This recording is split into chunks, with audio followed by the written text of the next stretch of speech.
So we're in Brian Williams, he calls it the bucket truck, and we're heading to his studio. He paints in the bucket truck. I'll be able to explain a little bit about what it is when we can see it a little better. And we're actually going to go up into the bucket and he's going to paint for a few minutes. We're just up in the mountains in Otsu. So I'll see you in the bucket. Just got to Brian's studio. At the studio, right? This is my studio. The house is very beautiful and classy. This is very industrial. Agro-industrial. Yeah. I always wanted a bucket truck. I wanted it for years and years and years. You know, I used to climb telephone poles carrying a camera, you know, risk my neck so I could take a picture up high because it made great compositions. Just a different angle, you know, look at things from a different angle. It's always good. And but my wife was having none of it. And for years I let myself be talked out of it. So finally one day I saw one for sale and I thought, damn it, that's it. I think I have to do this. So I gave the guy my name and he called back. He wasn't there. I left my name and he called back with the price and then he picked up the phone. And then she realized that, you know, I wasn't going to get talked out of this one. So she said, why don't you rent one to see if you really like it before we buy one? So to rent one, you have to get a qualification. So I took a 2-day course and I got certified to operate these things. It's a good thing. And then I rented one for about a week. And I knew that this was wonderful.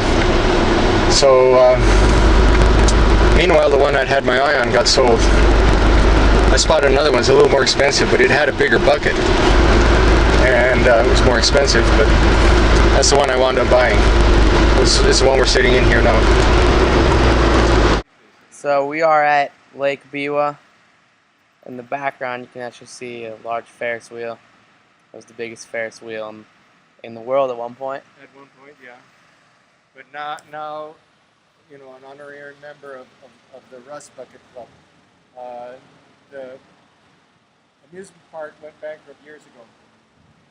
And just to make sure that the jacks don't sink into the ground, I've got these heavy boards. Because before I can raise the boom, I have to lower the jacks. I've actually timed this. I can have it ready to go in about 2 minutes. Shelves that I made that lock onto the bucket itself, so that I have something to paint on. Put my easel. No. I put my easel on these things here.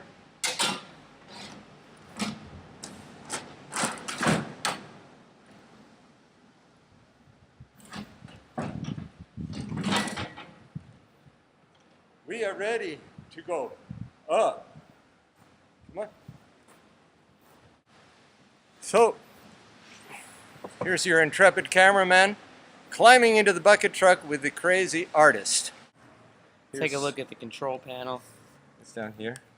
There's a control panel down below and there's a control panel here in the bucket. And we have elevation. We have liftoff. We don't want to ram our skulls into that, though. No. We're going on up. And this is what Brian paints in. This allows him to get some beautiful views of the landscapes. Angles. Special angles. Try not to drop the camera here. So I might duck down a little bit. Show us the view of the lake, yeah. Get a little view of the lake. This is Lake Biwa. It's It's beautiful and largest lake in Japan, correct? Largest lake in Japan. We are in the bucket and we are pretty high right now. And I'm kind of afraid of heights. Poor guy. This might have been a mistake. We are up, you know, Oh, what, about 30 feet? about 30 feet, maybe a little more. And Move this. we're about to start watching Brian paint a little bit. Whenever I go painting, I have this setup. I've got this box easel, French box easel, and a water container and water and tissues, and a crucial tool, a butane gas cartridge plumber's torch. This was one of the brightest ideas I ever had in my life. It's because of this that I can paint sunrises and sunsets, paint by moonlight, times when watercolor paint would never dry. There's no place to plug in a hairdryer out on location. That was the revelation I had one day when my wife was scolding me for buying things that I never used, like this torch. And I had the idea. And with this, I started going out and I could dry it and keep painting. So this is a crucial tool. It led to all the moonlight paintings by moonlight. It led to my being a specialist in sunrises and sunsets. A whole range of things that I would never tried if I hadn't had that one little idea.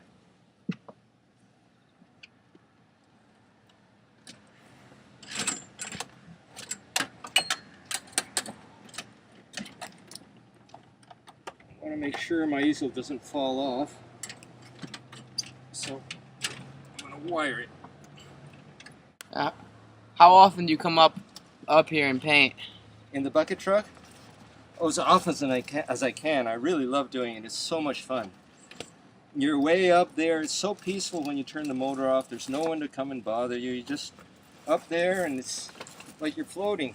It was up here in this bucket truck that I got the idea for the parabolic paintings. Because I dropped the brush into a river.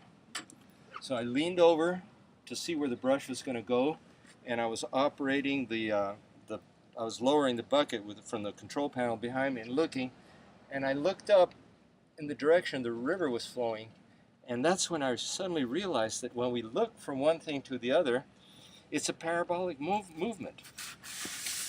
So I've never looked back. That's where I got the original idea for the parabolic paintings. Dropping that brush into the river.